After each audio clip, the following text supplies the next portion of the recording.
All right, everybody. We're about to get this show started.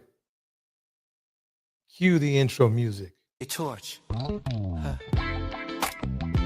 friends. All right. About to go down, baby. Yeah. Round and around and around. Yeah. When love goes around, it comes around. It comes around. Can't stop it. When love goes around, it comes around. Here it goes. Yeah. DJ Tour. DJ Tour. It's about to go down. Pull up a chair, the family's here. Voices are warm, the vibe is clear. Love goes around. Ooh, DJ Torch and friends, it's about to go down. Yeah. It's about to go down. Yeah. Laughter and truth, a gentle sound. Hearts open wide when the love goes round. Yeah. DJ Torch and friends, it's about to go down.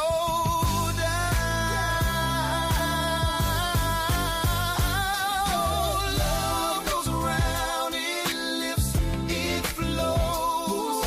Love goes around and everybody knows. Love goes around from me to you. Love goes around, it always comes through. Yeah, yeah. Love goes around. We share, we laugh, we grow. Respect the space. Love goes around.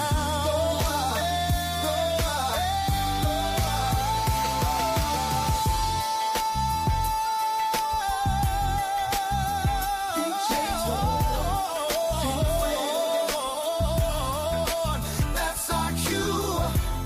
It's not a party without you, without you, without you, without you.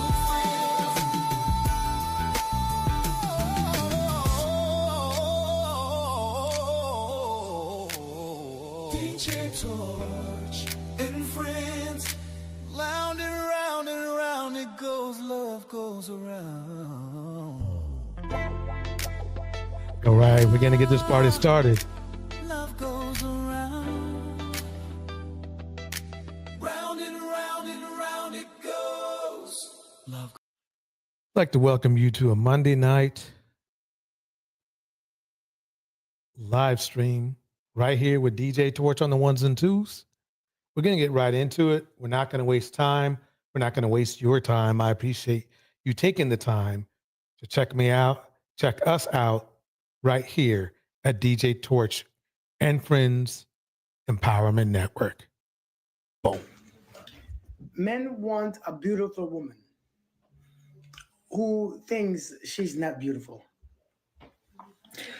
Not one who thinks she's ugly, just one who thinks she's not as beautiful as she really is.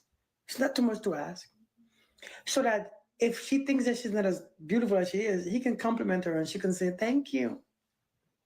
He wants a woman who don't think she's the best thing ever. So he can make her feel she's the best thing ever. By when he tells her, hey, you're the best thing ever. A man wants a woman who doesn't think she's a shit because he want to make sure he tells her she's a shit and she believes him. And so she's wondering, oh, I hope you don't leave me ever because you think I'm this shit. You think I'm the most beautiful. You think I'm the most prettiest. When you're Ladies and gentlemen, welcome to Manipulation Tricks. We got more. Let's see how these dudes work. Here we go. all that, but it's good when I tell you that. Is that too much to ask for? I just want a woman who doesn't think that she's pretty, so I can tell her she's pretty. And she can say, oh my God, you're so sweet. And by the way, I'm joking. Kind of. Anyway, you all know. Do you really want to know how men think? Or do you enjoy being lied to? When I tell you he really is ready for a relationship, just not ready for one with you, can you handle that? When I tell Actually, he's wrong. Most men who are like what he's describing, which is probably either somebody, in the B sector, I call it, Basically, these men, they don't want to be in a relationship at all. Not with women. Maybe men, as you'll find out later on, as we discussed in our last live stream, that a lot of men just don't like women. They like what women can do for them. Kind of like that same equal vibe that a lot of black men complain about, how other races of people don't like them, but they like their they like our music, they like our culture, they don't like us. Same thing here. These men, black men, clearly do not like black women, but they like what black women provide to them. Tell you he doesn't actually know what he loves about you. He just tells you that he loves you so that you'll forgive him. Can you handle that? When I tell you he didn't come back because he realized your value, he came back because he realized you're convenient. Can you handle that? I mean, that's true. That's true. I mean, basically the thing is that actually he's half wrong, because convenience is a value. But what this guy is telling you is he's really projecting how he is. This is the thing is that him making it seem like all men are like that, like he is, which is trash. It makes him feel better about himself, because now he knows he feels like if he is a piece of crap, he's not a piece of crap, the only piece of crap, and that he will continue to not be nice to women. Let's put it that way. Here we go. You texting him all day, every day is never going to make him like you anymore. Can you handle that? You can tell that this guy is not really completely heterosexual. From now on, what I'm going to do is not call a dude gay or anything like that, because really, quite honestly, that's a whole different realm. But I believe a lot of these men are on a spectrum, and these men are on a spectrum of a certain level of heterosexuality. Number one, a man who is on a high level of heterosexuality is not going to be saying the things he's saying. They would never say. Basically, the thing is that you can tell he's not that, what would you call it? Involved. There's a better word for it. Invested. That's the word I'm looking for. In male-female relationships. You can tell by the way he's speaking. He does not value women whatsoever. He's telling you he doesn't value women whatsoever. He's giving you his opinion, but trying to make it sound like it's fact, and it's not. Here we go. He does have time to invest in a relationship. He just doesn't want to invest that time in you. Can you handle that? When I tell you he's going with the flow so he can stall until he finds the girl he's actually interested in. It's not going to be a girl he's actually interested in. Because if a man is looking for the right woman, they're looking for the right woman. A real man, that is. Not a man like this, maybe, but a real man. Let's keep it going. Can you handle that? When I tell you that the reason he made you his girlfriend within the first 2 weeks of him meeting you is not because you're so amazing. It's because he's in love with the idea of you. Can you handle that? Do you really? Another video of men exposing themselves. Did you guys hear what he had to say? Yep. The video gets worse till the end. Some of the things this man have to say. See, yeah. The good thing is that what I've learned a lot is dudes talk too much. And luckily it's the right. You want them to talk too much, and the reason why is because they're going to hang themselves. I've found that legally in law, one of the biggest mistakes a lot of defendants make in their cases, whether it be criminal or whatever, is they talk too much. They say too much. They leave too much, what would we call it? Too many clippings out there, too much tape out there. That's what usually puts them in prison. and they get mad at like their buddies and their pals, but their buddies and their pals might get them in further trouble. But for the most part, they put themselves there. A good example is Tory Lanez, which we are going to be going in depth on tonight, because it's very important for you, everyone, to understand. I did not know. It's important for everybody to understand. And I'll tell you why. I did not know that there was such an anti Megan the Stallion thing because she put Tory into prison. She didn't put him there. He put himself there. And I'm going to make that abundantly clear by the end of this live stream. So let's keep it going. Here we go. I'm going to skip that. Oh, right. I said what I said is in the house. Good seeing you. We're going to, I think we're going to dig right into one of my favorite pals, Brian Mcknight. Yeah, see, told you. See, somebody came up already. Meg the Stallion is a liar.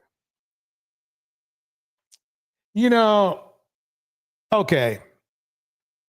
We'll get into that later, but I'll tell you one thing. We're gonna have a good night tonight. I tell you that. We are going to have a good night tonight. I'm gonna drop the link. People can come up and they can debate with me all you want. Here we go. This is really, honestly, just disgusting, horrific things we're going to talk about here. We must talk about them because it has to deal with the President of the United States. There has been some resurfaced footage of a Trump accuser saying that she was nearly 13 when the president, I don't want to get flagged, but the president did things that no one should do to a 13-year-old girl. Also, in the Epstein files now, there has been accusations that Donald Trump took away a young girl's virginity, and Jeffrey Epstein was upset about that. And of course, Thomas Massie is warning Republicans that this is all going to come to a head one way or another. Let's start with this horrific resurfaced footage of a victim, one of Trump's victims, allegedly. I mean, see, the thing is this. I mean, I don't see why anybody's surprised. I mean, this guy I remember he had like 25 accusers or something like that. And that's in addition to, the whole Epstein thing. So, I mean, America really accepted this kind of behavior already. So, but I'm glad that somebody is bringing it out. So let me let Keith break it down for you. Who said she was 13 when the president hurt her. Donald Trump knew that I was 13 because the first night that I was there, Tiffany actually suggested that, and she had a whole bunch of different wigs, and I expressed interest in them. You know, I always told her that I would love to walk around with blue hair, and so I tried some on, and there was a blonde wig that she said that looked great on me, so I wore that wig, and Donald Trump had specifically asked about me because I remind him of his daughter, and she said, well, she's 13 as well. So he knew. I mean, here comes it. What? Let me guess. She's lying too. She's lying too. Whenever men don't hear what they want to hear from somebody, that person's lying. The first time that he saw me, but he took a liking to me because I looked like his daughter. So what she's saying is that she was on this island, right? And that, he was there doing what he does. And what attracted him most to her is that he reminded her, she was 13 and his daughter was 13. They were both the same age. And she reminded him of his daughter. And he thought that was hot. The reason I'm coming out now is when it happened originally, I just wanted to forget about the whole incident.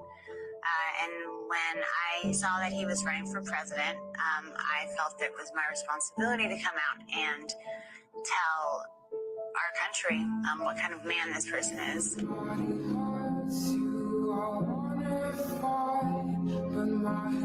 Yeah, so that was Katie Johnson. She's one of Trump's alleged victims. She came out in the 2016 election cycle and said that Donald Trump touched her, defiled her when she was 13 years old. And as she said there, Donald Trump said he took a liking to her because she looked like Ivanka, who was also 13. And Now, I mean, the interesting thing to know is you've heard the compliments he's given his daughter. Let's see if he let me digs. remind you, Donald Trump has a very strange relationship with his daughter. Yet at times, his fatherly praise is downright cringeworthy, like on The View in 2006. I said that if Ivanka weren't my daughter, perhaps I'd be dating her. You know? Stop it! Oh, it's so weird. Stop you know what? You are sick. Far from protecting his daughter from being talked about as a sex object, he has encouraged it multiple times. On Howard Stern's radio show in 2004 and then again in 2006. By the way, your daughter, She's beautiful. can I say this? A piece of ass. Yeah. She looks more voluptuous than. Guys, we're going to keep going, but that will never freak me out. That's so fucking weird. It's weird. It's gross. It's gross. How did we elect this guy? I know we didn't, but how did this country elect this person? It's just disgusting. Never. Let me pause it right there for a minute. Yeah. Yeah. I mean, I'm just saying, I mean, I said what I said, says Hugh Hefner kicked all of this mess off. No one said a word. Bars. Yep. Because, it happens because they're just super rich, and they get a pass. Trump got a pass. Everybody gets a pass. Diddy got a pass for a while, but then he wore that pass out. That's what happened to Diddy, if you want to know. UK is arguing by saying why she did not file a criminal. I think he meant to say, why didn't she file a criminal case against, T-Rump? And the reason why is for why a lot of women don't file criminal cases against their assaulter, because basically they feel, the justice system is not going to protect them.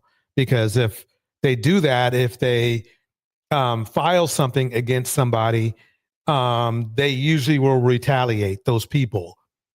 And if you have seen the news, and especially in our community, that happens a whole lot. And unfortunately, it puts young ladies back on the back of a milk carton. So a good example is David. If you know that guy, David situation, the music artist who had everything going for himself, but messed around with somebody who, was a minor, and now he's being implicated. Anyway, let's keep it going. Here we go. She's actually always been very voluptuous. She's tall. She's almost 6 feet tall. In May, Ivanka described herself as a feminist while defending her father on CBS after a scathing New York Times article about his alleged negative treatment of women. Is there unending commentary on the female form? No. I've known my father, obviously, my whole life, and he has total respect for women. Please welcome. That was a blatant lie, but that's okay. Here we go. Lovely Ivanka Trump. Still, even Ivanka seemed confused when talk show host Wendy Williams asked about things the two have in common. What's the favorite thing you have in common with your father? Either real estate or golf. Donald, with your daughter? Well, I was going to say sex, but I can't relate that.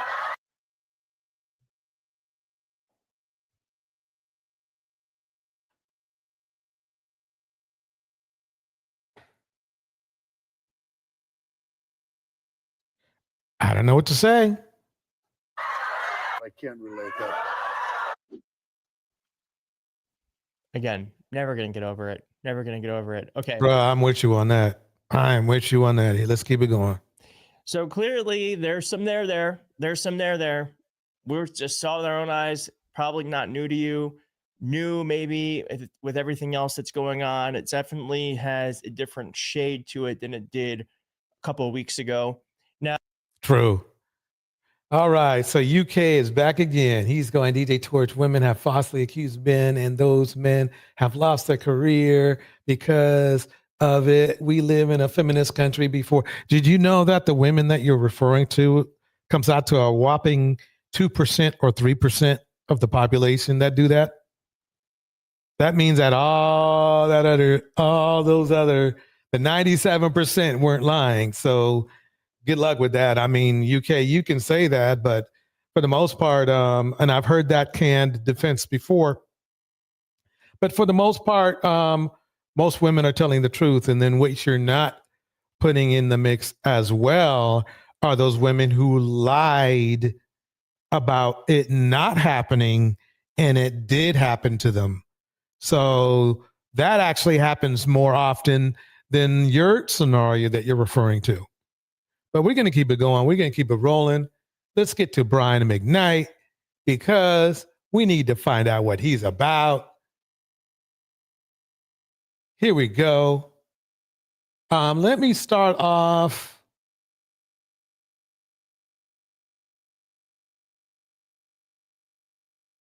Yeah, with this. Rebecca puts out some great. Rebecca Pope, she puts out some excellent content. I'm going to let her break it down for you for a minute, and then I'm going to jump in on this because this is crazy. Here we go. Hey guys, welcome back to my channel. So as per the title, guys, you can see the dust bucket of the day is not other than Brian Mcknight. This male literally... Act Natural under pressure in the house. Thank you, Act Natural, for taking care of business last stream. Here we go, y'all. He literally just needs to shut the hell up. Why is Brian Mcknight continuously coming out here running his filthy mouth, letting us know over and over that he literally despises the Black woman that he was married to?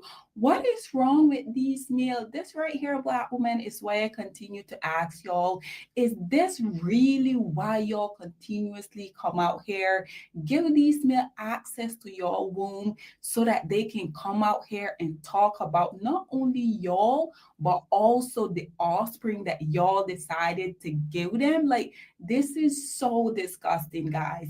Nonetheless, guys, we have one of the lowest hanging fruits of society doing what they do best here on a Dusty podcast with the other dust bucket. Yeah, the other dust buckets. Let's break it down. Brian Mcknight literally talking about how he despised his wife as well as the kids that they had together.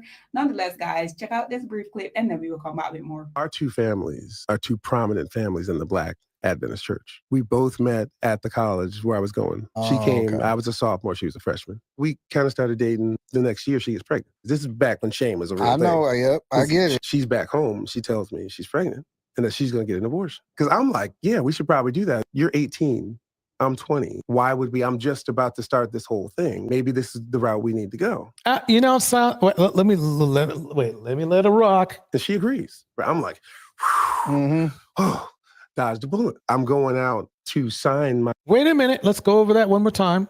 We should probably do that. You're 18. I'm 20. Why would we? I'm just about to start this whole thing. Maybe this is the route we need to go. And she agrees. I'm like, oh, dodged a bullet. I'm going out. Wait, Brian. Why didn't you just dodge that bullet by being a real man and protecting your friend? See, the thing is this. It's funny how these guys want to dodge a bullet without dodging a bullet. I need to play that over again.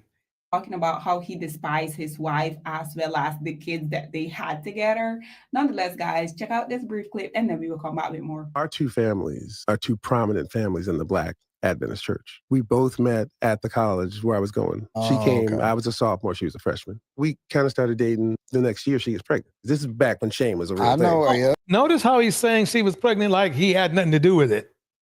But she's pregnant with his kid. that is a certain type of human being. Brian McKnight is a certain type of human being. And what I mean is that there are certain types of human beings who, for whatever reason, they have the propensity to just not care about other people. They care only about themselves. Look, Anton's there too. Hey, good point. Act natural under pressure in the house. Tevin's here. I said what I said. T Mama's in the house. It's good seeing you as well. Here we go. Yep, I get it. She's back home. She tells me she's pregnant and that she's going to get an abortion. Because I'm like, yeah, we should probably do that. You're 18. I'm 20. Why would notice how he's not taking any responsibility for it. Now, see, the thing is this. He's cool. He wants her to get an abortion. So that's the funny thing is that all these dudes in this space be saying, oh, yeah, Cynthia G be talking about, deleting black male babies, blah, blah, blah, right? Well, sounds like to me, Brian McKnight wants to do the same damn thing. Sounds like to me he's cool with just doing the same doggone thing. Let's go back on it. Let me show you again. I know. Yep, I get it. She's back home. She tells me she's pregnant and that she's going to get an abortion. Because I'm like, yeah, we should probably do that. You're 18. So she says, we should get an abortion. Oh, yeah, you're 18. We should do that. Does that sound like a guy with morals to you?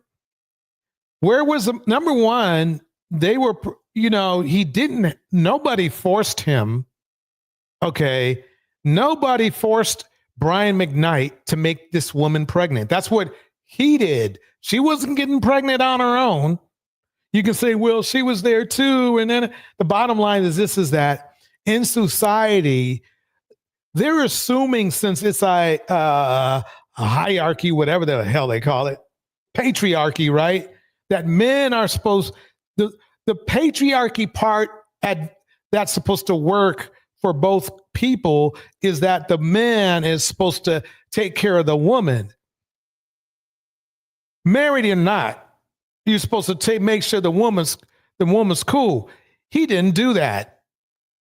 So I want to point this out so you could see for yourself that he wasn't a cool dude to begin with. 20. Why would we? I'm just about to start this whole thing. Maybe this is the route we need to go. And she agrees. I'm like,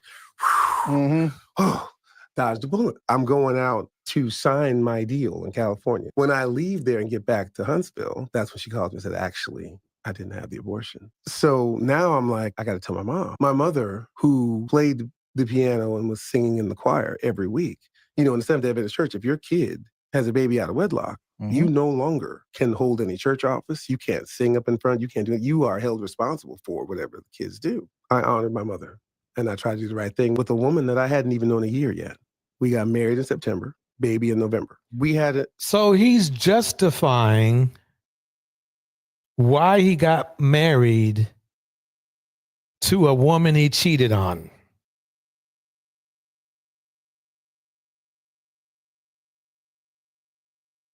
Wait, I'm sorry. Let me start that over. He's trying to justify and ignore the fact that he made a woman pregnant and did not want to take responsibility for it by marrying her.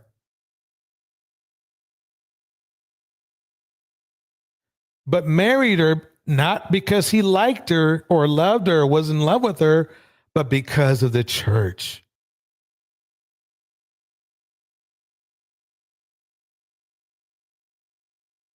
I said what I said. You nailed it perfectly. He wasn't thinking about his mom while he was getting the girl pregnant. Bars. Sort of an agreement. You handled. And that's the funny thing. Do you notice how, by the way, just so casual he is about not saying that he got her pregnant?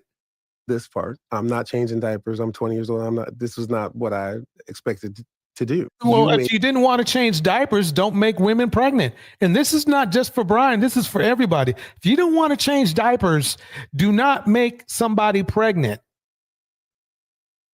There's this invention, was made a long time ago. It's called a condom. Try it. Works pretty good. 99% or something like that. I'm so sick and tired of these bandit excuses about when a woman gets pregnant. It's like, I'm sorry, fellas, if you don't want her to get pregnant, don't get her pregnant. That's the simplest way I could put it. And if you want to say, oh, well, she insisted and she told me, she told me not to wear one. And she didn't put a pew to your head. You still went through, right? Be a man. Men don't want to be men. It takes, sexual self-control is something that shows your character and whether you're a man or not a male. Made this decision. You're going to handle that and I'm going to handle this. Yeah. When you make that bargain and you say, hey, you're going to take care of this. This is your responsibility. And they say, got it. And you go and you do what you have to do. Wait a minute. Did you just hear this shit? So it's her responsibility to get. It's not his responsibility not to make her pregnant, but it's her responsibility in his eyes, Brian's eyes, to get an abortion.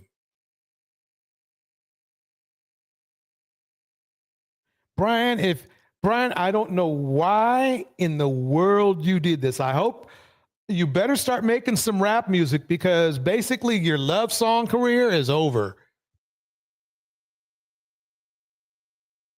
It's over, bro. I mean, you're 2/3 of your followership, 2/3 of your fandom. I would say 3/4. 3/4 of your fans are women. And you're just showing yourself. See, and the thing is this, oh man, wait till we get to his court files. This is going to be ridiculous. Man, oh man. So basically, technically, wow, I mean, let me keep it going. Here we go. You're expecting that to be the case, but we don't realize that people will tell you whatever it is they want to tell you to keep you there until that first argument. Then the real thing starts to come out. But by then, you're looking at your life, you're like, well, and I had this conversation with my mother, like, why did you have me do this? You tried this, it didn't work. Now you got me doing it. Right. It was tough, but I'm already. He's literally blaming a little girl, a young woman at that time, little girl, whatever you want to say, because it was in college, right? For putting him in the situation he's in. Sounds familiar? Sounds red pill to me. UK. Black men are the most involved men in their children's life when, let me repeat that, when we're involved. The problem, UK, I remember that test and I remember, the manosphere repeating it. The problem is that those men that are involved is a very, very small percentage. It's not like all, because it can't be true since there's so many. Think about it, UK. Think about how men in the manosphere be shaming women for being single mothers, or that black women are, there's so many black single mothers. Well, if there's black single mothers, obviously the father's not in the picture. So you can't have it both ways. I love it. The fact that we are involved. When we are involved, we are on the top of our game. The few, but for the most part, I'm sorry, UK, they don't show up. No, the CDC said so. It was a 3,000 or 5,000 male test or something like that. And I'll take the credit for it. Well, we can take the credit for being the most involved. But the thing is this, it's a small percentage.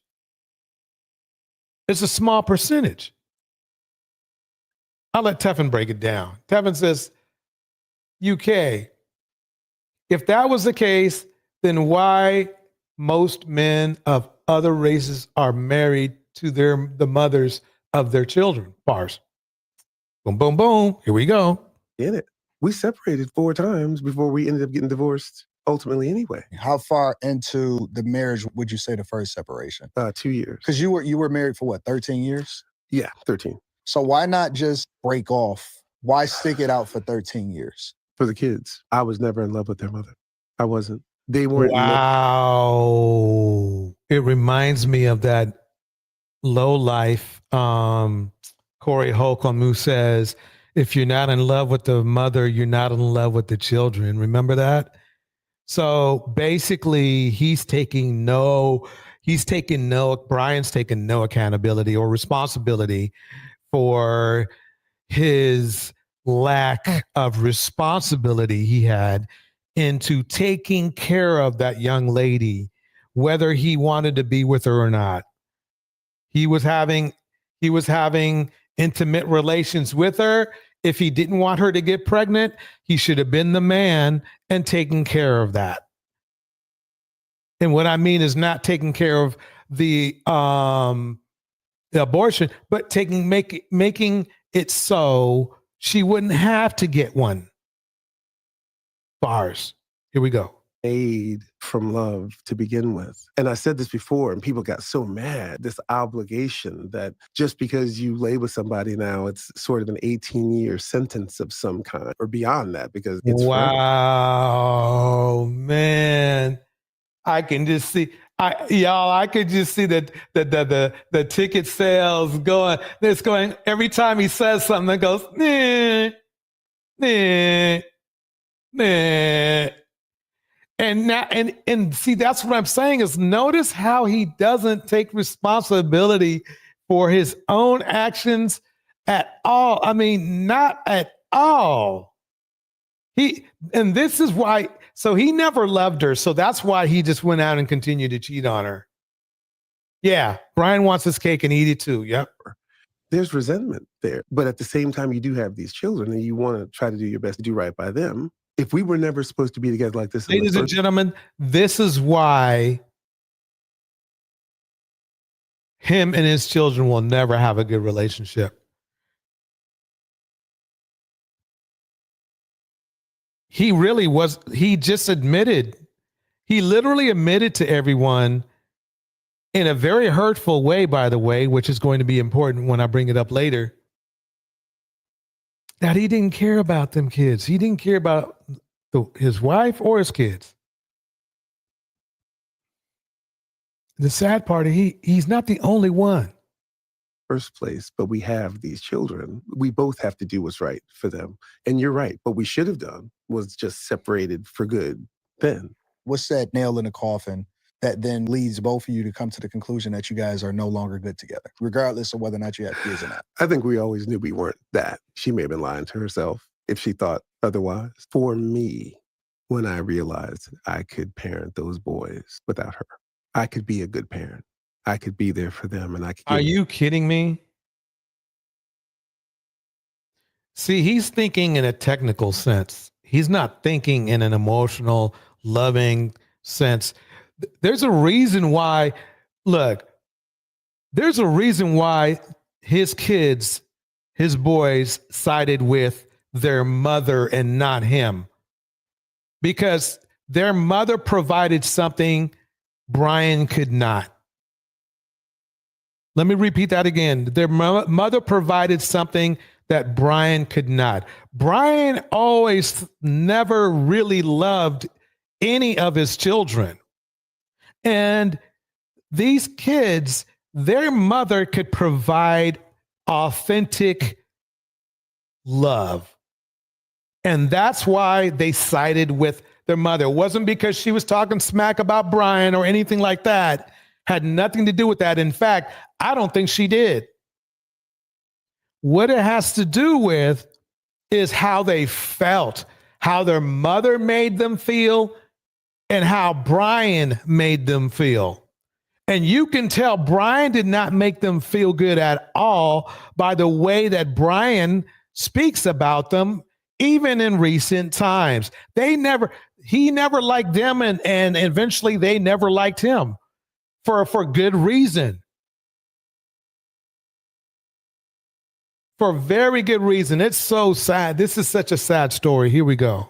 Them what they needed from me without being married to their mother. Do you think that the kids were the thing that kept y'all together as long as you were? Absolutely. So, ladies and gentlemen. So basically, yeah. You see the comments. This is this first Emil is the first one here. Brian, you need to start back at 1. Then the second one, Lashaw says, some things are better left unsaid. Bro, let me tell you, if you really did want that's why I don't really believe that that's why I believe his court case was always fraudulent. Because number one, this is bad. This interview he did ain't gonna help him. Let's put it that way. Then Juju at the bottom here says, Juju Mahogany says, how was he able to make such music about love, etc., and have such callous heart towards a woman he married and his children? Bars.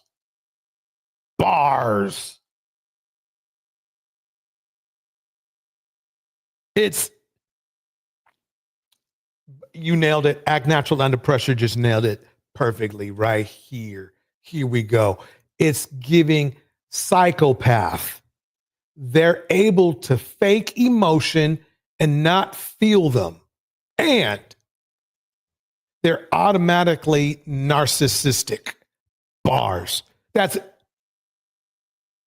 Yes, that's that. There we go. Again, I don't understand why this male continuously be coming out here and running his filthy mouth.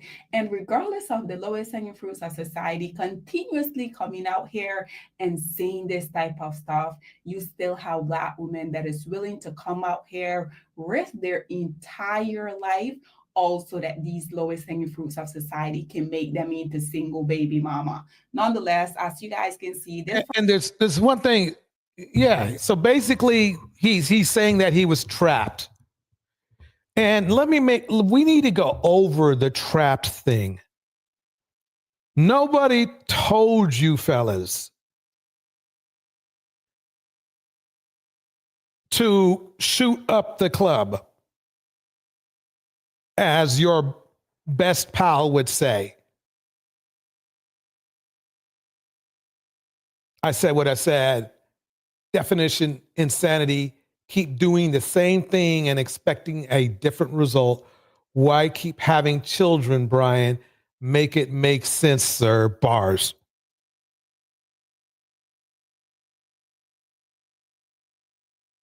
Absolutely.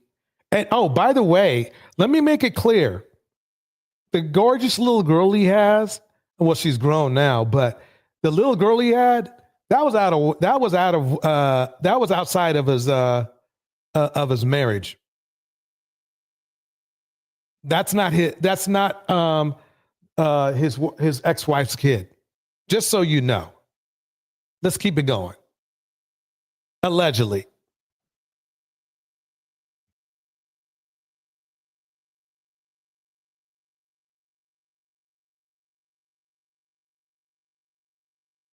Was the reason for the delay in her.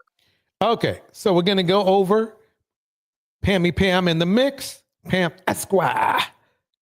Let her break it down. Here we go. Brian.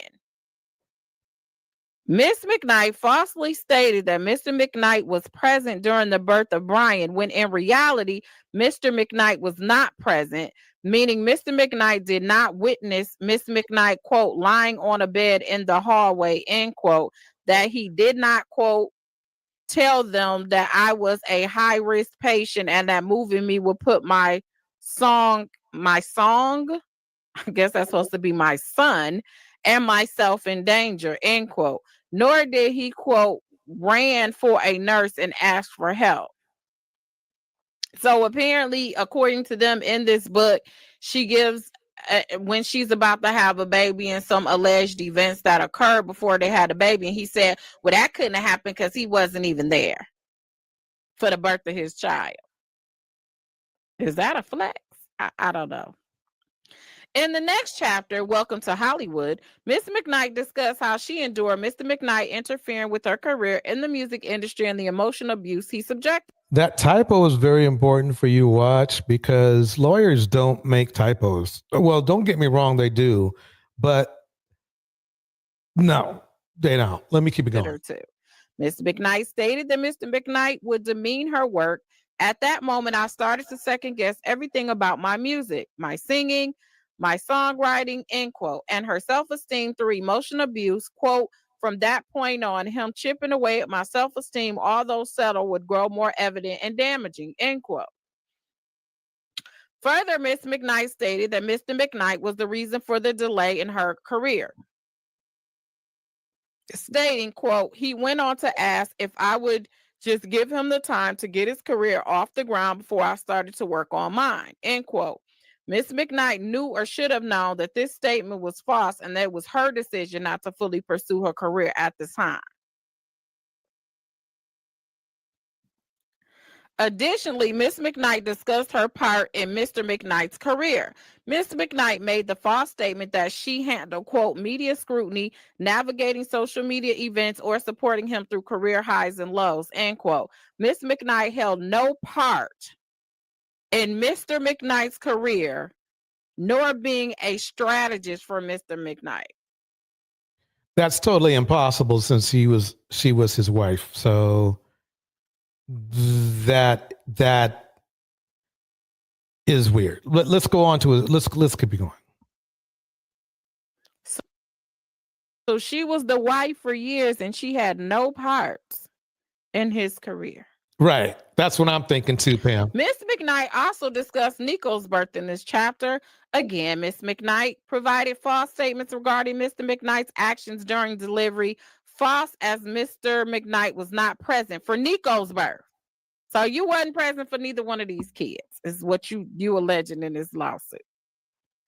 Due to Mr. Mcknight's not being present, he could not have participated in the decision regarding Miss Mcknight's fallopian tubes being burned. Further, Miss Mcknight could not have heard, quote, the sounds of giddy nurses swooning over my husband, end quote, or witnessed Mr. Mcknight, quote, held our son and swooned over how beautiful he was, end quote.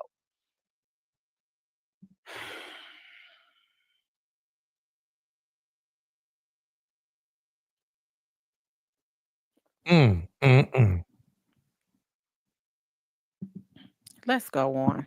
In the chapter beginnings, Miss Mcknight alluded that Mr. Mcknight was not only a demeaning and abusive husband, but a neglectful father, as she withheld listing him a positive male influence for Brian and Nico. Quote, yes, my sons were blessed to have many positive male influences in their lives. Between my father, their uncles, and my cousins, my sons were not lacking in male. Now, this is the problem Brian is going to have. As you just saw in the interview that he recently did with Anton, and that's what I like about when two like minds get together. Anton made him feel comfortable enough to say things that probably he would not want to say in court, like he never loved his wife. That's going to be tough. That's going to be rough right there, because people who don't regularly love somebody they have to be around, they're usually very callous. And they're very mean. So the thing is that Brian also has made statements in this recent interview, which is not going to be it's not going to do his concert ticket sales any favors. And what they're going to do, if it even gets that far, because we don't even know if his case will go through, because he didn't even properly serve her, in my opinion. I don't know why he used FedEx for an $8 million case. Nearly 9, really. A $9 million case, and you're going to serve it through FedEx. That right there piqued that is the biggest thing that piqued my interest. It's like, wow, that's like, man, I mean, you would want for $8.8 million, if you sincerely wanted $8.8 million, you are having the whole police department serve that shit. The police captain serves it. Can you guys here for an extra budget? How about if I give you guys $500? Can you have the police captain himself serve this for $8.8 million? Yeah, right. That's why his case is going. I don't guarantee it, but I predict it is going to backfire big. It's already probably backfiring right now, because at least before, when he was talking smack about his children and losing ticket sales, then he could say, well, I'm nice to, I'm nice to their mother. Now he can't even say he's nice to her. There's written documentation that he respects her so little that he sued her. Let's keep going. Here we go. Role models, end quote. So they're saying she inferred that he was a neglectful father because she didn't list him as a positive male influence in her kid's life. So let me pause this. Oh, I'm getting on this one. Ooh. Let me get on this.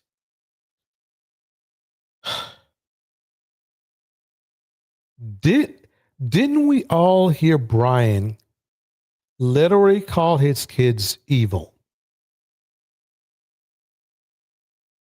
No one was forcing him to say that shit. He called them evil.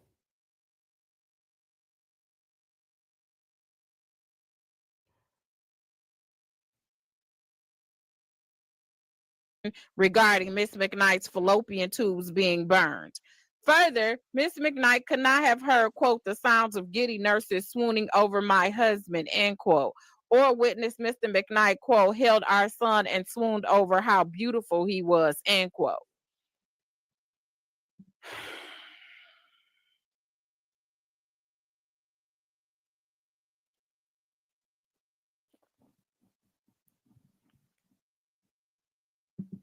Let's go on. So you see how I'm picking apart his little case here. And Pam too, of course. Well, she's just reading it off, but it's like this. So he's telling Anton he never loved this woman. People who never love somebody sound a lot like what Julie Mcknight is explaining in her little book. He's falling into his own trap. She didn't even set the trap. He's fallen into it. He never wanted to be with her. He made that clear. He never wanted the children. He made that clear. And then you want the courts to believe that you were just the A1 father after saying in a talk show and live that you never loved that woman. You never really loved the kid. It sounds like you never really loved the kids. You said you were willing to give love, but that doesn't mean you did. Because you were using it as some sort of a commodity. Sounds like to me, Brian, your case is crumbling quick. If it gets, they're gonna have to do a leave on this shit. You're gonna have to fix some things. You're gonna have to probably It depends. It depends. It depends whether Julie's side wants to let her go ahead and let you ride with this. I would let you ride with this. I'd be like, look, I know that he lied about serving me. He didn't serve me. He served his buddy probably. And that's going to be a problem if they find out somebody else was in on it and that person signed and it wasn't her. She made it clear it wasn't her. I believe it. I believe it wasn't her. So think about it like this.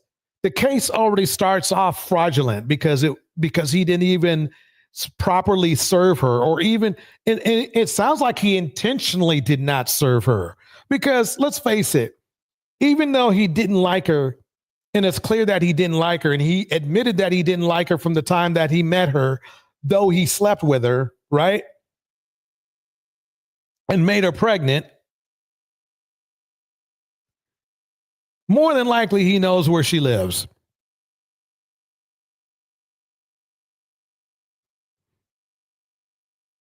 Or he's as dumb as a rock. You take your pick.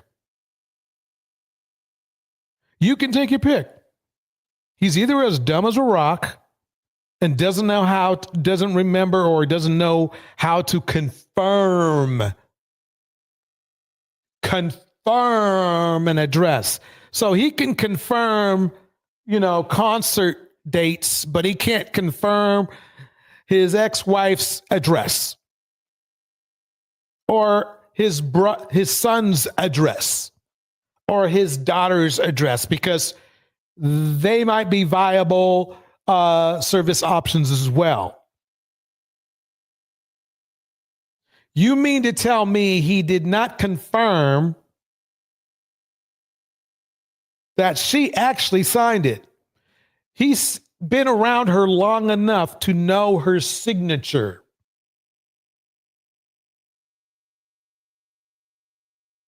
It's on him to prove that.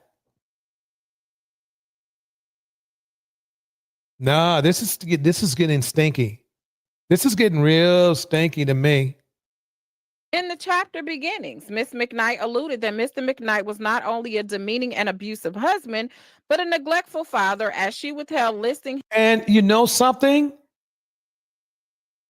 As mean as he might think it is, from what we saw about Brian Mcknight celebrating on his son's birthday, that the one who passed away celebrating, I think I got that on the mix. Let me bring that shit up. That was some weird shit.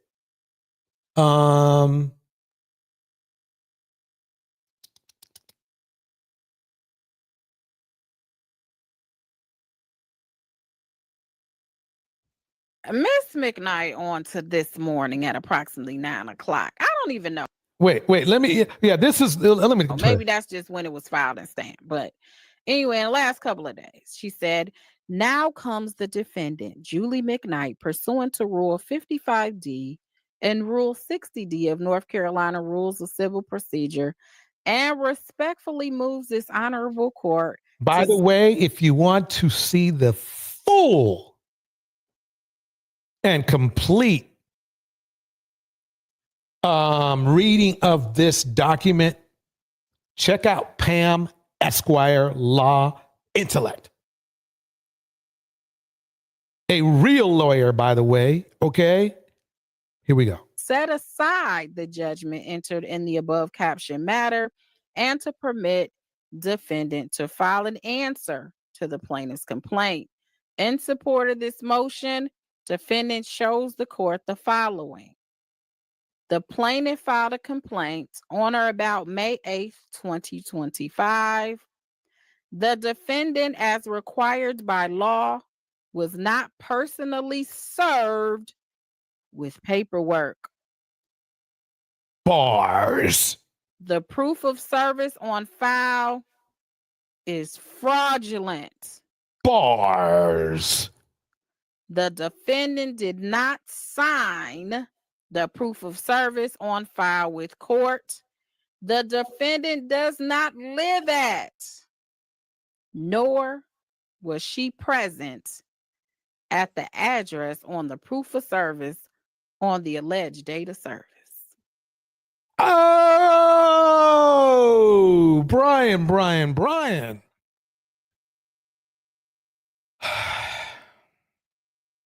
Lion Brian. That might be his new name. Lion Brian. And I'm not saying Lion at all either. I'm telling you, know the one I mean. Like I said, how do you serve? I mean, it's different if it's like you don't know the person, they said there was a rumor they might live there. Then yeah, you might get the service wrong. We're talking about your ex-wife.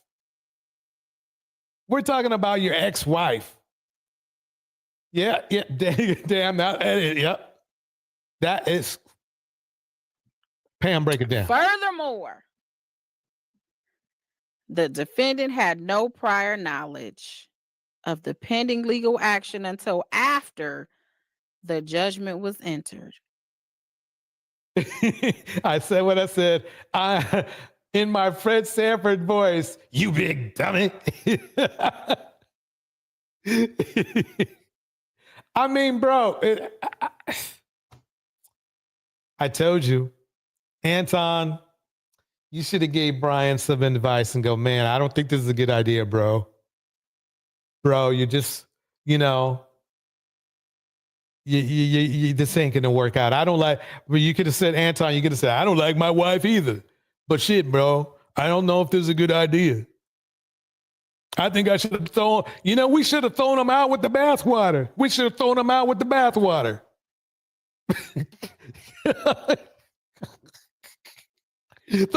bathwater. Remember that one, Anton? That shit was funny.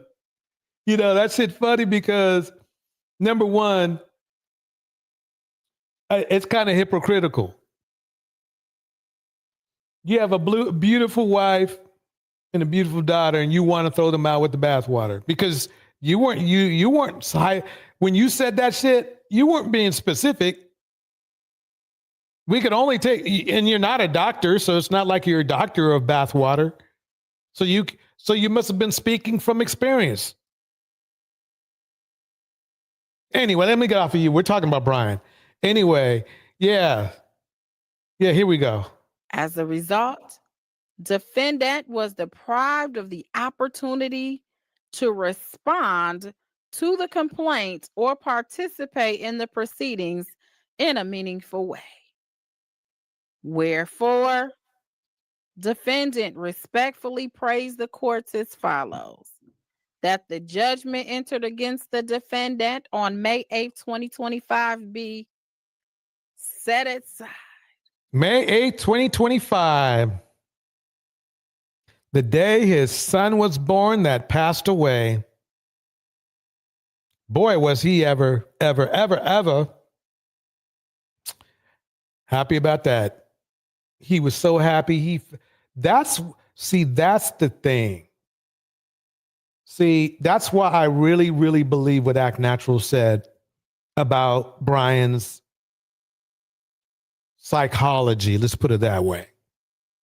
Because a caring person, a normal person, even some low-level narcissists, they know not to celebrate on a day that a loved one passed away. Celebrate the downfall of the woman who brought his son into this world. That is just about as low as it gets. I think Brian's going to be starting at -1 if you ask me, but here we go. Set aside. She wants to start back at 1. That's what she's telling the court. 1.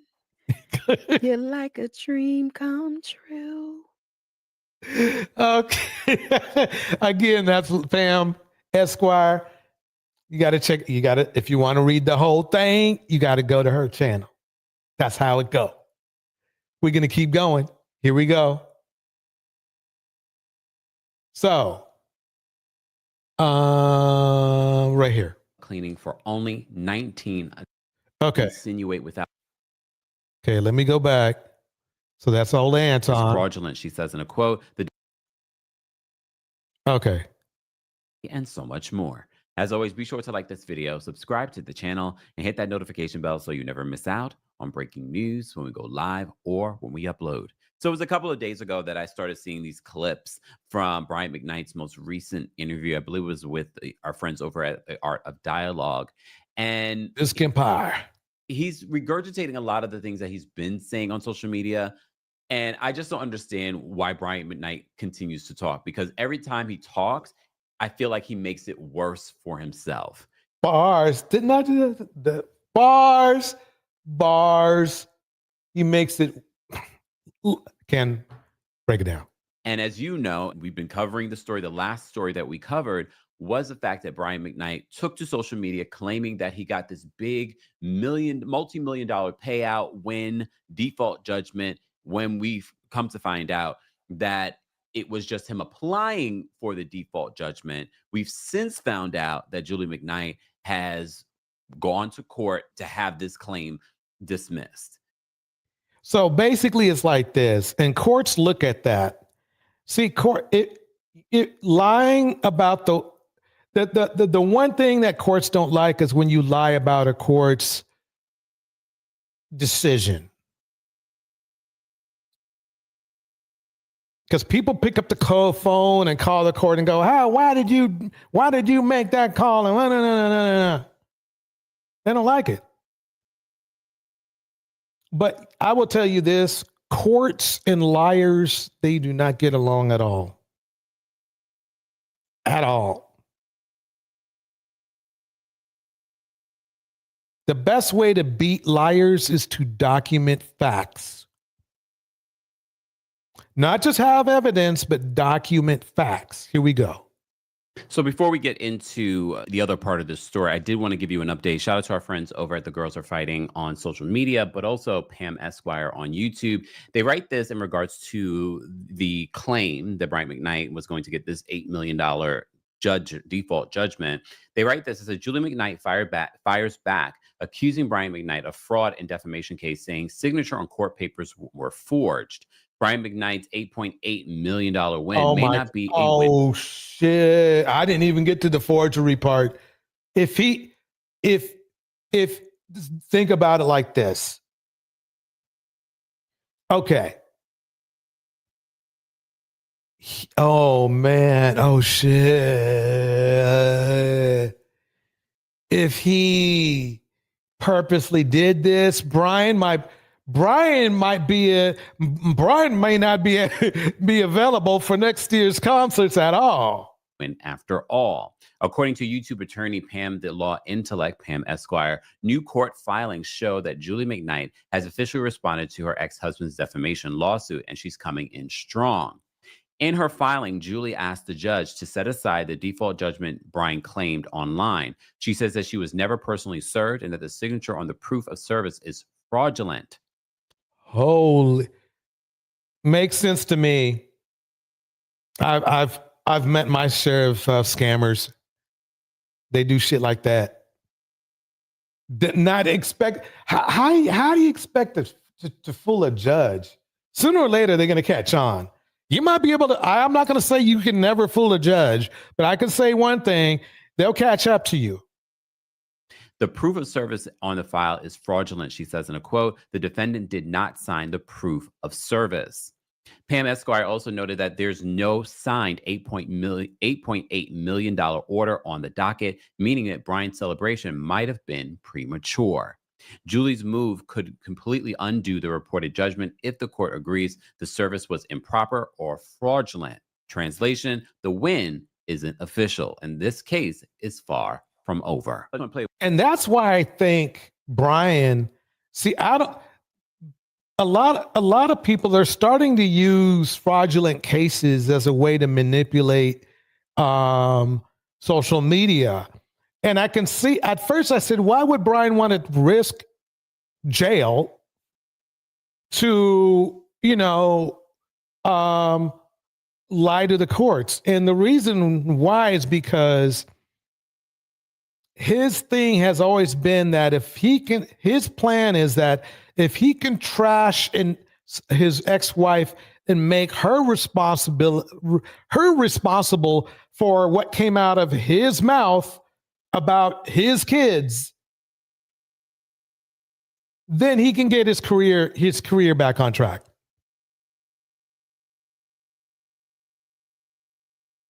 That's why he's in this interview with somebody else who does not have exactly the best reputation when it comes to being forthcoming and caring. Let's just put it that way. So let's see. The one part from this interview, we're playing this under fair use for commentary and reviewing and research purposes. And as always, I will cite my sources in the description so you can see the full interview if you want to see the full interview. One of the stories that we covered was about Brian McKnight's son, Nico, who passed away after battling cancer. He talks about that and tries to defend his side in regards to the timeline as to was he there for his son when he found out. So let's get into that first. I'm going to stop and go as we play this. Well, to me, I'd be like, well, he wasn't so great to me. You can have him. Mm-hmm. Like my mother loved my father to the day she died.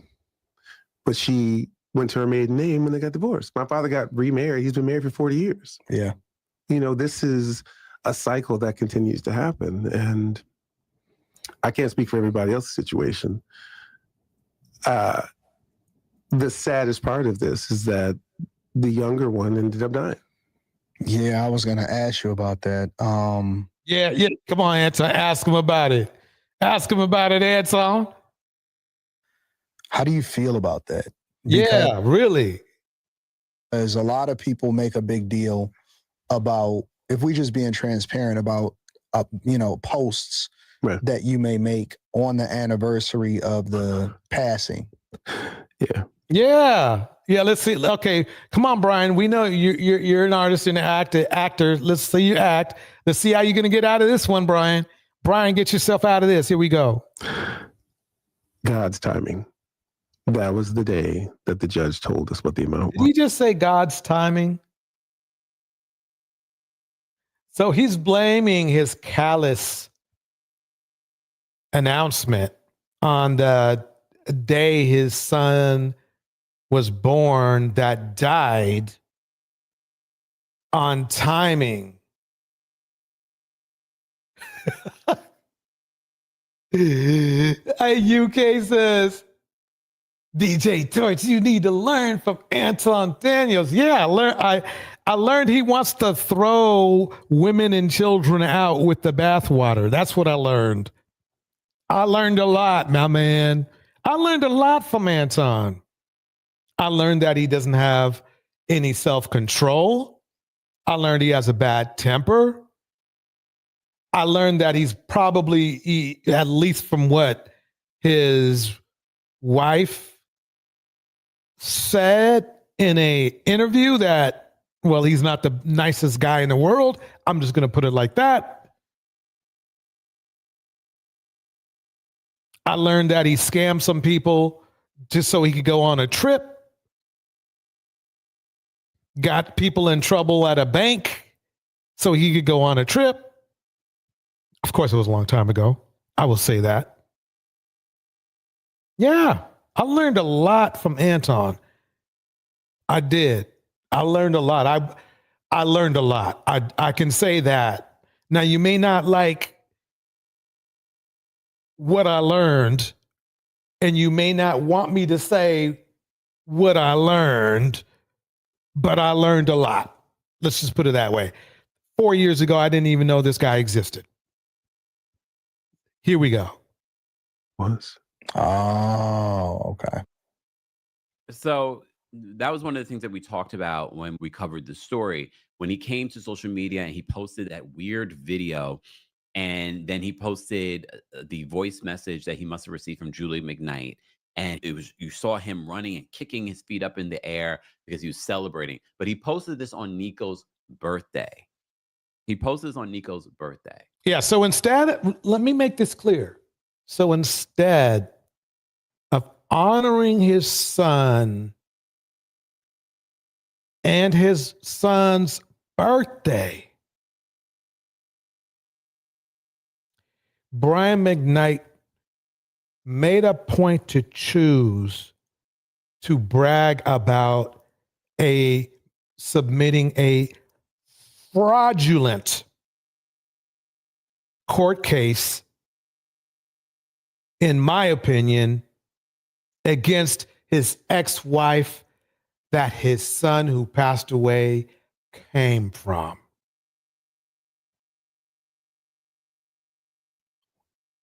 Back in the day, we had a saying for that.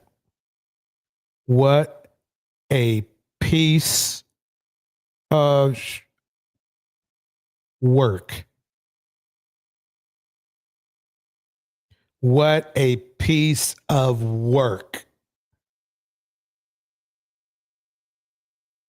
Here we go.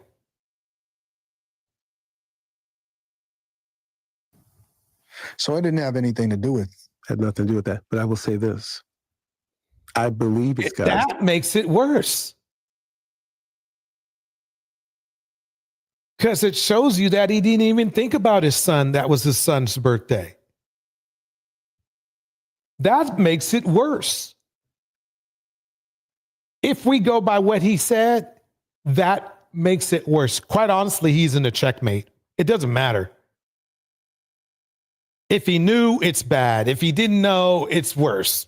Take your pick. I'll tell you one thing. I don't think he's going to win the most involved father trophy. We know that. Timing, because Anton, he did not have to die. Why do you say that? When we talked. Now, remember now, this has nothing to do with him celebrating suing the mother of his son that died. This has nothing to do with that. But notice. And we did talk to him. We talked to his wife. We got to go back. So earlier that year, that May, he's on the Shade Room. He's saying things like, oh, now remember, they've lied on me. Yeah. But they continue to double down and triple down on the rhetoric. If my dad needed this, I wouldn't do this for him. He's dead to me, blah, blah, blah. Now we come to find out that 3 days after that's when he got diagnosed.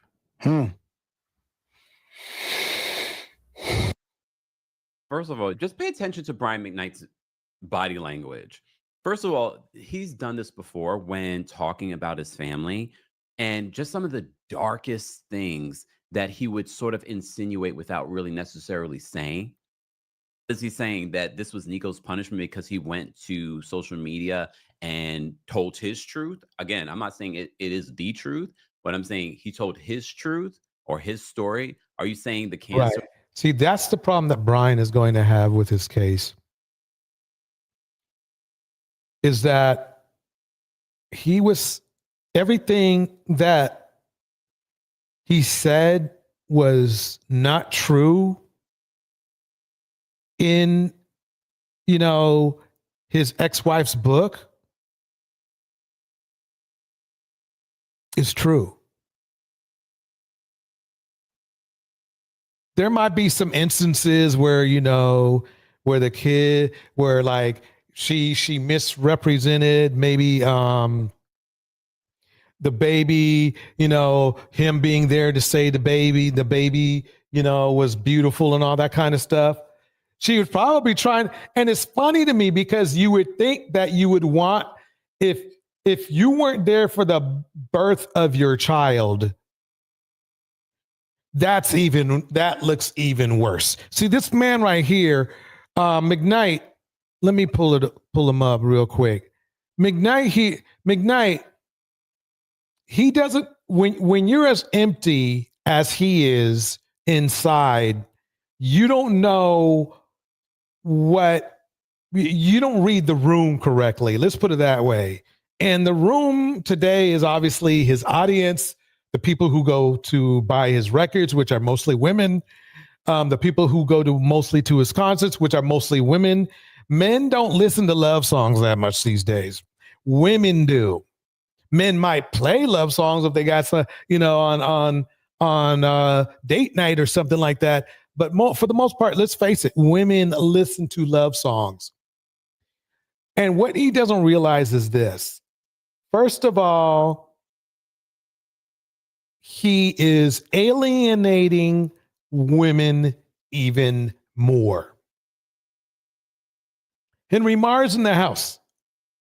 He is alienating women even more. Not only by speaking, but speaking on a platform that with regularity disrespects and misrepresents women, black women, all the time. With one of the most disrespectful, throw them out with the bathwater superstars, that being Anton Daniels. You cannot, Brian better pray as hard as he can. None of those women, none of his fans start looking up Anton Daniels and start playing his tape back. It's going to be bad. I think, quite honestly, I think this is the worst thing he's done to his career. And I'm here for it. I'm here for it. After they hear Anton Daniels, Brian will have to make another Anton Daniels is a millionaire. Stop making us laugh, right? But they'll have to. Brian will need to make another live stream saying he don't know who Anton Daniels is, because, and this is the point of why I'm saying that his case is trash. He's literally in the last year, he's done literally everything he could to ruin his own reputation.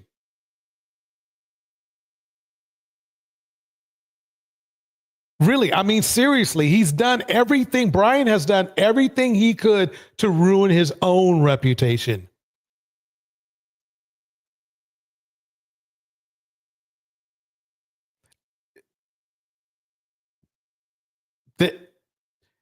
If he's losing more money now than what he claimed he was going to lose, his wife was going to lose him.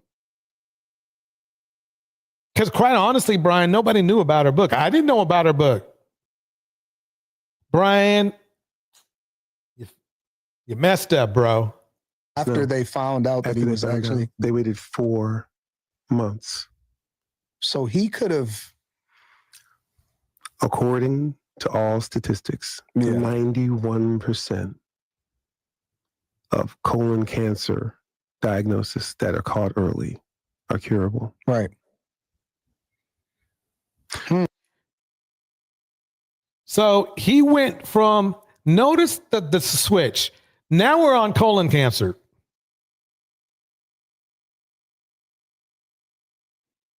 We was just talking about how you were celebrating on your son's death. I mean, basically, you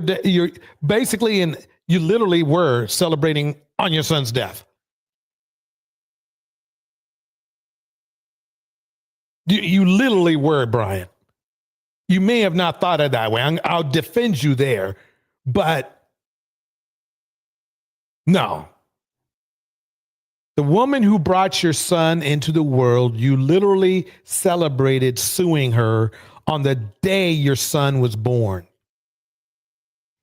And I assume you weren't there when he was born.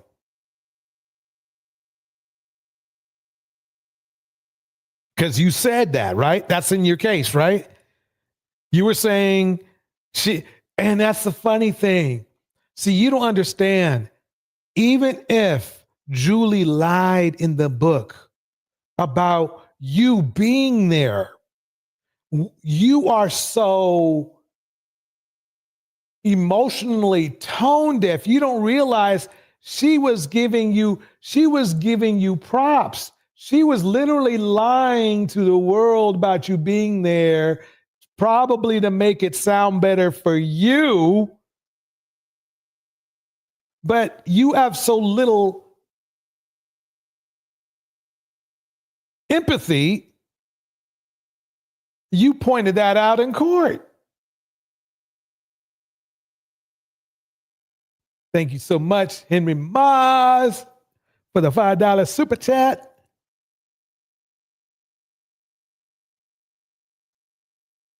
We got to get going because I got some more stuff to go there. But you see my point. I mean, man, this can't get any worse. I'm just gonna leave it like that. I'm gonna leave it like that. If you want to see the rest, you got to go to Kim Pyre's channel. So let's break it down. Here we go with Megan the Stallion. Megan the Stallion just dropped a bombshell in court, revealing she spent nearly $250,000 on therapy to survive the aftermath of the Tory Lanez shooting. She was on the stand testifying against blogger Milagro Grams for defamation when she completely broke down. Megan got incredibly vulnerable, telling the jury she knows exactly what it feels like to not want to live anymore. She detailed the nightmare of having bullet fragments removed from her feet while facing an online narrative claiming she was never even shot. And I was a witness to that narrative. Now, here's the thing. Here's the funny thing and the ironic thing again. Ladies, as you saw with Julie Mcknight, don't lie for these niggas anymore. Meg did lie and tell the police that she had glass in her foot and not that fool's bullet in her foot. She tried to protect, initially tried to protect Tory. And for that little gesture, look at the appreciation Tory gave her, that she initially tried to protect him, but the truth is the truth. And she ain't going to prison for that nigga. Dudes have. Women have gone to prison for their man. Megan just wasn't having it. Let me keep it going. She also had to shut down wild rumors about sleeping with her manager. She explained that she entered a facility for specialized behavior therapy to learn how to store trauma in her brain. She admitted she initially didn't name Tory as the shooter because she was trying to protect a black man during the George Floyd protests. So isn't that the ironic thing? That all these men hate her because they sent one of their kings. She sent one of their kings to prison when she didn't. He was going anyway, and I'm about to tell you in a minute. And she tried to save this dude. Ladies, if there isn't evidence, let's ignore Megan as Megan. Let's just see her as a human being. Black women do this all the time, where they try to protect black men that don't deserve being protected. And now you can see why black women are the most preyed upon, because these men, knowing this, still disrespect black women. You can't make this shit up. You really can't. She did everything she could. She was there trying to defend George Floyd as well. And you dudes did not cut her any slack. That is about as disgusting as let me just keep the plan. But looking back, that silence clearly took a massive toll on her life. Y'all don't. So now, what's going on now is this. In my opinion, it's clear that Tory Lanez is a sociopath or a psychopath. Take your pick. Behavior, whatever, whatnot. That's my opinion. So, Milagro Grams is basically one of his flying monkeys. That's what narcissists call people who they manipulate into doing things for them. Don't get me wrong, Milagro Grams probably a narcissist too. Here we go. Believe me when I say, I don't think about that bitch like that. So you were banking on this idea that I hate her so much that I wouldn't have been able to wait or contain myself if I got something like that. And I was going to go and repost it and say, look at who it is getting fucked. And I didn't.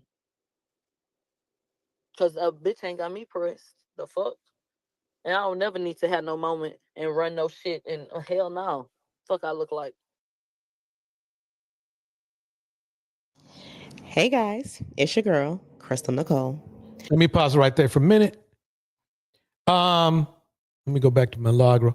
Now, here's the funny thing about Milagro. She actually says she didn't notice or she didn't know that she had upset or pissed off,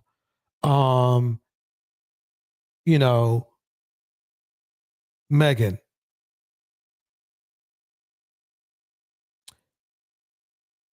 Bad idea. And what I mean is that basically, see, what I've learned is this. Narcissists, sociopaths, people that in the nut job sector, they don't know that they think they can lie to the courts, and that lie is going to go. Unfortunately, it's called perjury. So let's break it down. Here we go. Of emotional distress. Got me pressed. While we're here, Megan the Stallion has sued Milagro Grams with 3 claims: defamation, intentional infliction of emotional distress, and promotion of an altered sexual depiction. Now, the defamation claims are perjury, because Milagro said Megan lied on Tory and put an innocent man in prison. Then there's mental incompetence, because Milagro questioned Megan's mental state because Megan's friend told her she had a guardian. And then there's alcoholism, because Milagro questioned if Megan's liver functioned well and says she came from a family of alcoholics. And so basically Milagro said all this shit, right? And claims, I didn't know it was upsetting her. Oh, I didn't know it was going to, this and that. Let's keep it going. So defamation per se is this. What they're saying is that basically you lied. Defamation is a form of lying. And that it's defamation per se means that you lied in such a way that it's clearly a freaking lie. And that there's malice behind it, and that basically it damages the reputation of the recipient.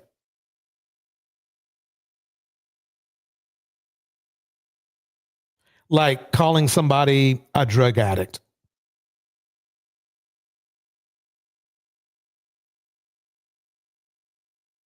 So what happens is this, is that it's so effed up that quite honestly, all Megan has to do is just prove is that the woman did it. And that's why Milagro lied, because there's a certain malice component to it. And that's why she lied about, I didn't know it really hurt Megan, because she knows that's the only hill she has left to die on. Otherwise, because Milagro said Megan lied on Tory and put an innocent man in prison. Then there. Right. So lying is called perjury, and perjury is bad. There's mental incompetence, because Milagro questioned Megan's mental state because Megan's friend told her she had a guardian. And then there's alcoholism, because Milagro questioned if Megan's liver functioned well and says she came from a family of alcoholics. Now, Megan is claiming that Milagro is being paid to be Tory Lanez' mouthpiece to go on a campaign of harassment against her because she testified against Tory at the trial. These defamation claims and the altered depiction is what Megan is claiming he paid Milagro to do. And she believes that this conduct was so extreme and outrageous that it caused her severe emotional distress and damages. This is why they are at trial right now. Now, you guys have heard Tory's trial come up, evidence in that trial used in this one, plus even Nicki Minaj being mentioned. So to clarify on that, because I saw some people confused about why these things were being brought up, the trial is being discussed and used because of the perjury claims, and Nicki is being brought up because of the defamation claims, as well as academics, Aiden Ross, Drake, and Meek Mill, to name a few. These were all people who have publicly accused Megan of lying about this shooting, as well as Milagro, who all have. I should also mention to you that right now, everybody who was mentioned there does not have the best reputation for telling the truth. In fact, some of them have low morality. Let's go on DJ Academics quite quickly. DJ Academics right now is in a court case of his own. I'm not sure what part of what it's doing right now, but I do know that he's in there for the sexual assault. And there was some video out there that was so horrific sounding that was coming from his place. It's going to be very interesting. Have bigger platforms than Milagro. I don't know why I can't say that word. So if Milagro saying Megan lied on Tory caused Megan so much distress, how didn't any of them? Why is the focus only Milagro? Because Milagro, sorry, she can still look. She can still stack it up. Milagro, don't worry about that. Worry about yourself, Milagro, because she can still look. Megan can still stack it up. She can still stack it up. You probably were the most, let's put it this way. If she beats you, she beats them. That's what happens. So Megan claims it is because Milagro does not have a platform like the rest, excuse me, and she's trying to use Megan to build hers up by defending Tory and bashing her. So I hope that I've cleared that up for anybody confused. Now, Milagro has been a target of Megan and her team since before and after the trial. They were claiming that she was spreading misinformation by posting the police report, which mentioned Dr. Lafredo treating and confirming to police that Megan stepped on glass, like she said multiple times that night, which is why we all only got a story about glass at first. They also accused other bloggers like academics who posted the DNA. They claimed that Kylie kicking Megan out was misinformation, and Megan, that people were claiming that Megan hadn't been shot at all and that they were using her sexual history against her. All things you're hearing about in this trial now. So let me point out something. Let me point out something before she points out something. The bottom line is this. Basically, the other people that jumped, don't get me wrong, Megan got a case against all of them, but it greatly increases the price of the adjudication or litigation, I should say. Secondly, Milagro is the only one who seems to be continuing to talk shit.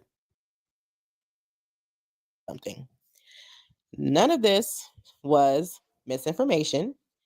The DNA information had been cleared up by academics. He reposted the DNA being inconclusive, and this was the same information that was shared at trial. Kylie kicking Megan out was also heard at trial in Kelsey's interview.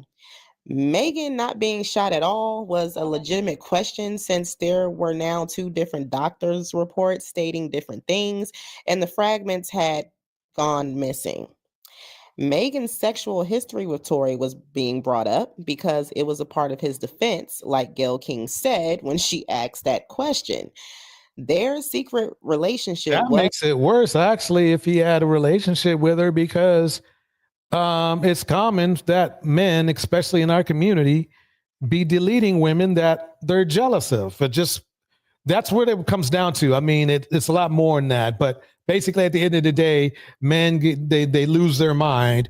Don't ask me who said that crap about men being logical, because if you're logical, you just walk away from a relationship. But if you notice, if you look at the stats, men tend to get in our community tend to get a little bit abrasive with women. Let's put it that way. I'm trying to keep it PG tonight. Was the cause of the argument and was very much relevant to explain what led up to the shooting, which all three parties agreed did indeed happen. So what was the problem? So no. Right. And let me cut to the chase here. Tory is a bandit. He's where he needs to be. Did you guys know that very same day he was arrested for possessing guns?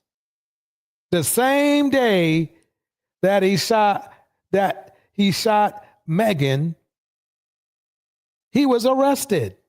You would think, and this is how you know there's something wrong with dude, in that he's where he needs to be. You think like, shoot, these guys just arrested. I just posted this bail. Man, and the bail wasn't that bad. Let me take this as a lesson and get rid of these guns. That's what you would think, Tory would say. You think he would be like, look, these pew-pews are not worth my freedom.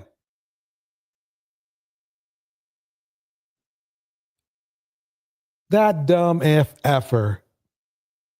If he had never have had those pew-pews with him in his SUV, he wouldn't be in prison for 10 years. For 10 years. And let's go ahead and just say, okay, it wasn't him. It wasn't him that, that pew-pewed Megan, right? Let's just go ahead and go by the lies that was Kelsey in the car, or somebody else, or Megan's alter ego. How about that? He'd still be in prison right now. Because that dumb mofo carried the damn guns. You weren't supposed to have guns and you were being ignorant.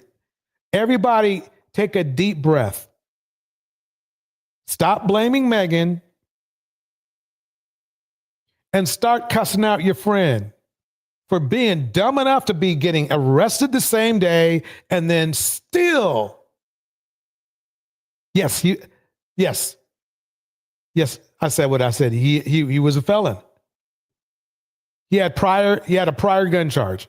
It was a misdemeanor. It wasn't that bad. He would have got, even if it was proven that he did not pew Megan, he still would have got 1 to 3 years. He's still gonna be behind. What everybody should be doing, and this is not just for Megan, but for your friends. I know you all have friends out there that are in the same mindset where they think they can be doing illegal stuff. Tell them to no.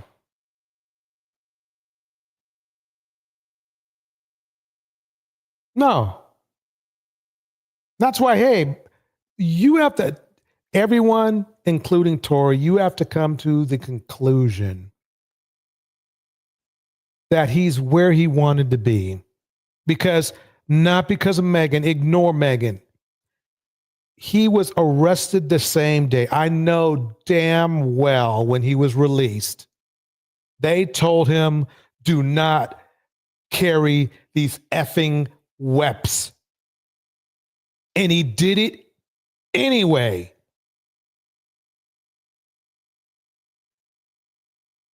The first thing he should have did when he got out that day after they arrested him for it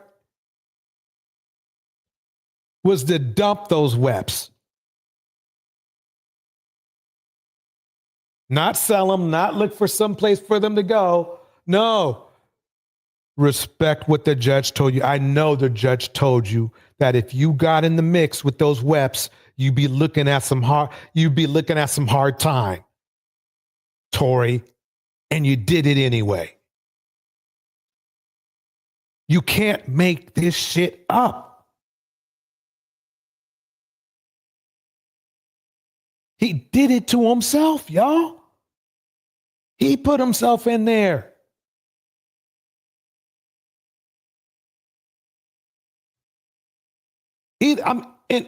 I've given you every scenario, whether he has a pupe, whether he did it or not. You can take your pick.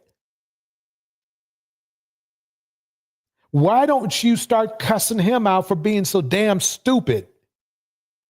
I don't know about you, but I think it's universal that if somebody gets arrested for being in possession of pew, and then the judge gives them a break and lets them out the same day on bail for said pew, remember now, he's still probably going to get some time anyway. See, he was on the clock already. Because that just meant that he was free for those until he went to court, and then the police officer said, hey, yeah, he had pews. So he was going to jail anyway, even before that evening, in my opinion, because at best, maybe get probation. But no, that's why he got 10 years. They could have cut it down to 5 or something, right? No, he got 10 years because he was so freaking stupid and dangerous. It's like, that's the last, think about it. Somebody like Tori, like him or not, is the worst person you want on the streets because they're so dumb. They do not know what common sense means.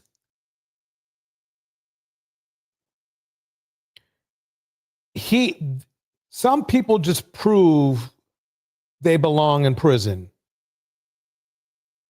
We can debate on how long Tory should be there, but what we cannot debate on is that he should be there.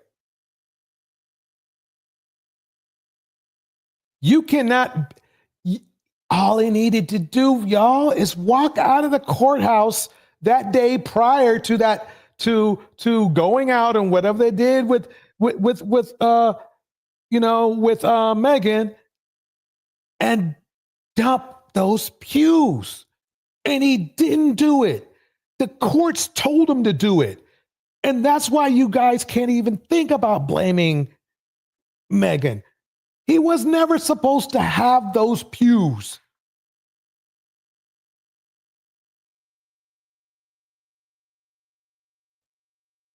Whew. Okay, I'm glad I got that out. I'm glad I got that out. So I hope I made it clear. We might dig deeper into the Milagro thing later on. But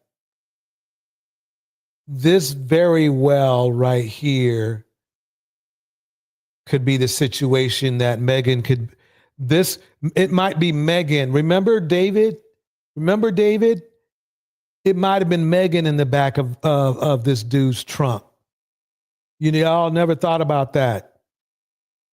Let's break out David. This case gets more crazy by the day.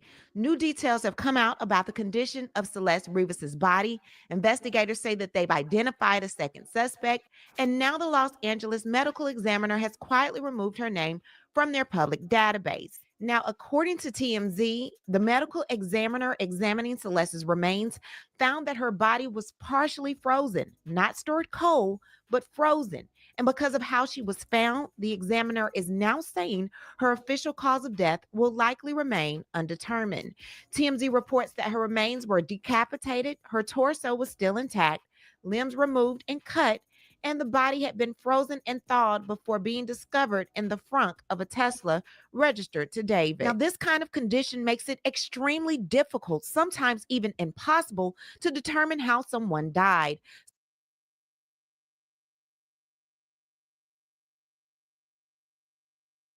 Stupidity. What is going on here? This is why there's a law against grown men dating kids. Because if you get caught, you know you're going to jail and you do effed up things.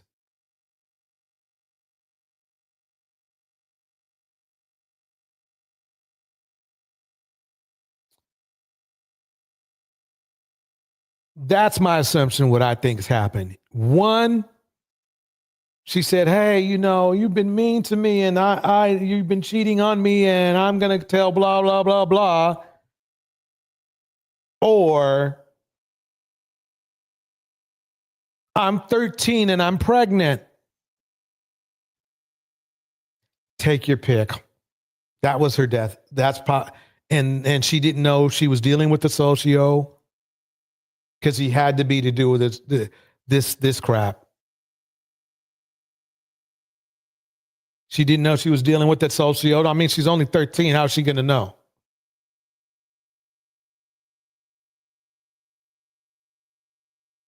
Megan could have been in the same mix. Thank God she wasn't.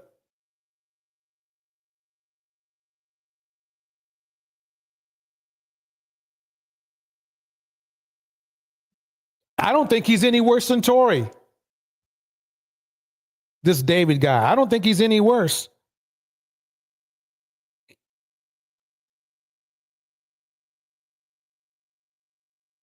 I think he just went further this time.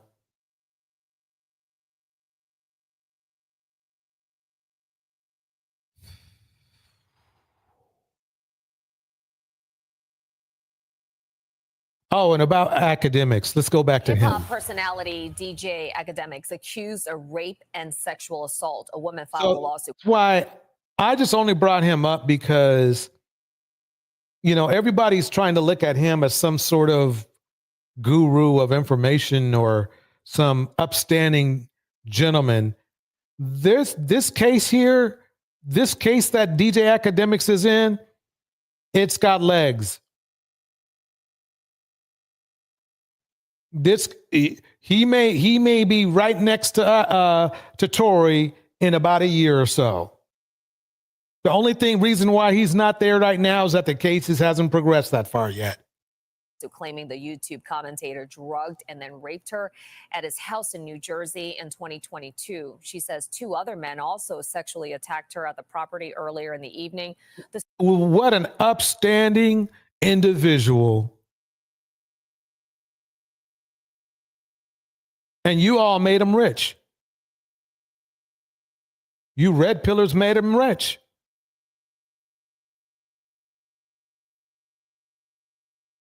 He even outdid Anton, that bathwater. He literally acted on. I don't know about you, but have you seen his video clips of people took video clips of him like literally assaulting women in public, his other girlfriends. He's a monster. It just makes, and it sadly makes sense that he's so popular in the red pill space. The suit also accuses academics of defamation, claiming he publicly denied the assault and made demeaning comments about the victim. Academics has not commented on the lawsuit. Tell y'all now that I can hear the whole story. I know my backyard, something ain't right. She's telling me they were just chilling, having fun, waiting for me. But I'm sleeping, and I'm asleep from like 9 p.m. since I got in the crib, and they don't. Yeah, there's that. Yep. He's in trouble. So it's funny to me that you all are going over there listening to this man talk about Megan when he got his own problems. He got his own problems. This dude to me, let me ignore this one young lady for 1 second.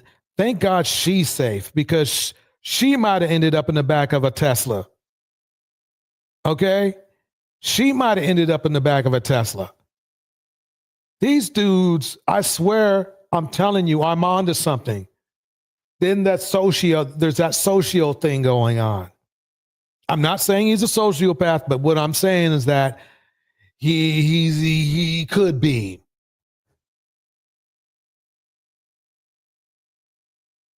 I mean, I saw, and I might have to bring those clips out some other time. I'm not going to do it tonight.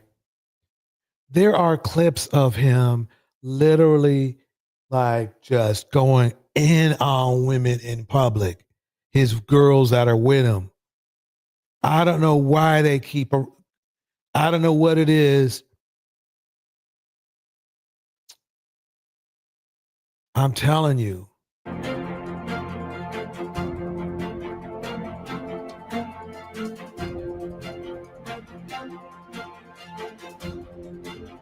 But it's not even about him.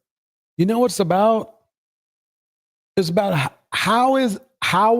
why and how did he get so popular being the way he is? It's kind of like Andrew Tate. You saw what happened to him. He's one of the most popular men in the world. That's the concern we should have as our societal look at the types of men we choose to be our leaders and shit. Well, not mine, that's for sure.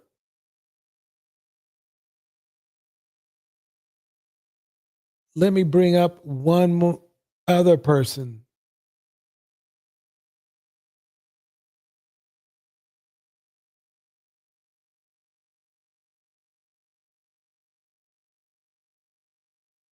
Where is it?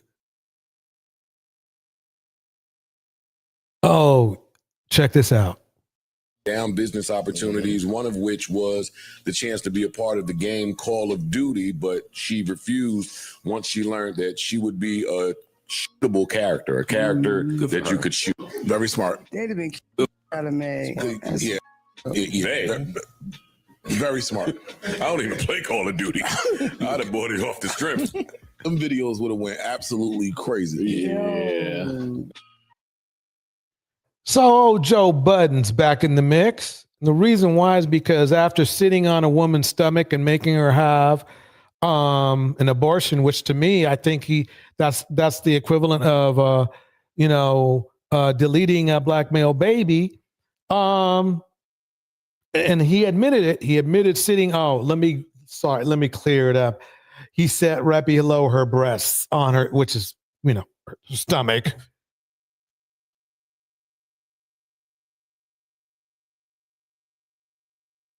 What a piece of crap. Why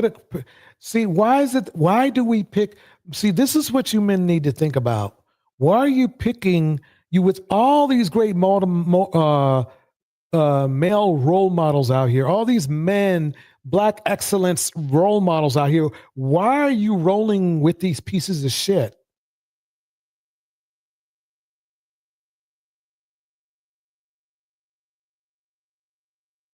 And here's the funny thing. It's different if you guys were just talking about man shit, about playing make music or playing hip hop or whatever. But no, you guys are talking about women,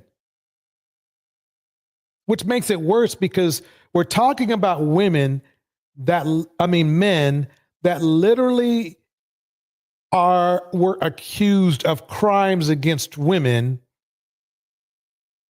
talking about women.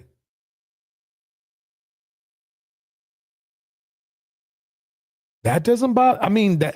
That doesn't raise any flags. If that doesn't raise any flags, that really has me concerned.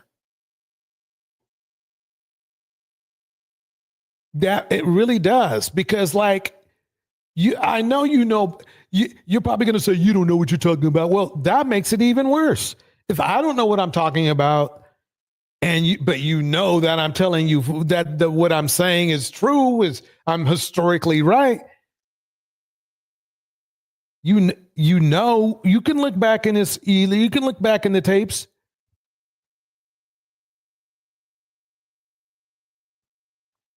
You can see that happened. He literally said that he sat on her. Why are you men listening to men that leave women worse off than they were before they met them?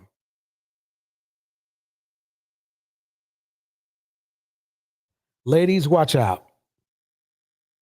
These dudes is clowns. I think that's it for tonight. Let me hit the beat. Thanks everybody for coming through. Don't forget, if you missed something, double check on yesterday's video too, because it might fill in some of the holes of what I was talking about tonight. Anyway, this is DJ Torch, and I am out of here. DJ Torch and friends. It's about to go down, baby.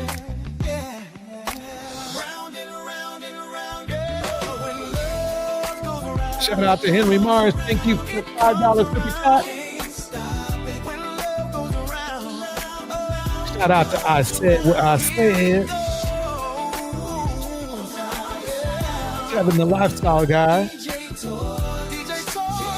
UK. Natural Under Pressure. The family's here. Voices are warm, the vibe is clear. Love goes around. Ooh, DJ Torch and friends, it's about to go down. Yeah. It's about to go down.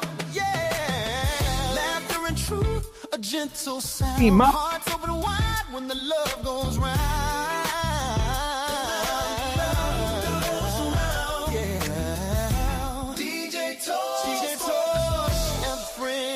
About to go down. Love goes around, it lifts, it flows. Love goes around and everybody knows.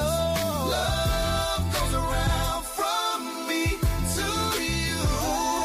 Love goes around, it always comes through. Yeah, yeah.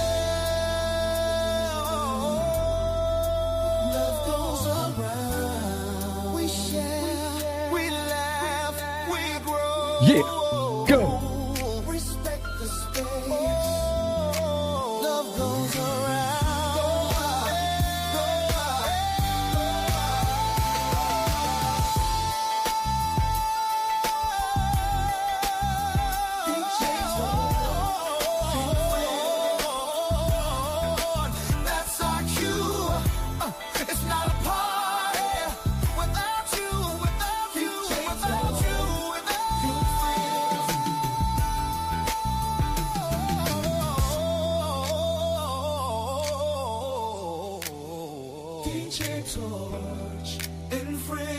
All right, everybody.